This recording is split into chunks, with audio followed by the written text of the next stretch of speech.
Online charity തട്ടിപ്പിനെതിരെ മുന്നറിയിപ്പുമായി Dubai police. Charity തട്ടിപ്പ് സംഘം പെരുകുന്നതായി കണ്ടെത്തി. ഓൺലൈനായി ഭിക്ഷാടനം നടത്തുന്നത് ക്രിമിനൽ കുറ്റമാണെന്നും അത്തരത്തിൽ പണം നൽകരുതെന്നുമാണ് മുന്നറിയിപ്പ്.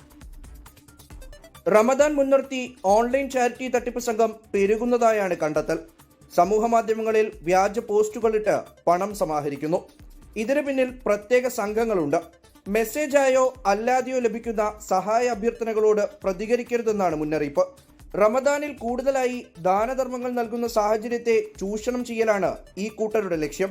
സക്കാത്ത് ഉൾപ്പെടെ അംഗീകൃത പ്ലാറ്റ്ഫോമുകളിലൂടെ നൽകണമെന്നും നിർദ്ദേശമുണ്ട്.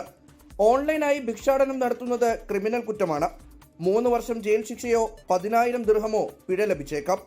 റമദാനോടനുബന്ധിച്ച് ദുബായ് പോലീസ് ഓൺലൈൻ നിരീക്ഷണം ശക്തമാക്കിയിട്ടുണ്ട്. തട്ടിപ്പ് ശ്രദ്ധയിൽപ്പെട്ടാൽ ടോൾ ഫ്രീ നമ്പറായ 901 വിളിച്ച് വിവരമറിയിക്കാനും നിർദ്ദേശമുണ്ട്. ദുബായ് സ്മാർട്ട് ആപ്പ് വഴിയും പരാതി അറിയിക്കാം. 24 ദുബായ്. ലോകത്തെവിടെയായാലും ഏത് സമയത്തും 24 വാർത്തകളും ഓഗ്മെന്റഡ് റിയാലിറ്റി പാക്കേജുകളും എക്സ്പ്ലെയിനറുകളും വിശദമായി കാണാൻ ഞങ്ങളുടെ യൂട്യൂബ് ചാനൽ നിങ്ങൾക്ക് സബ്സ്ക്രൈബ് ചെയ്യാം.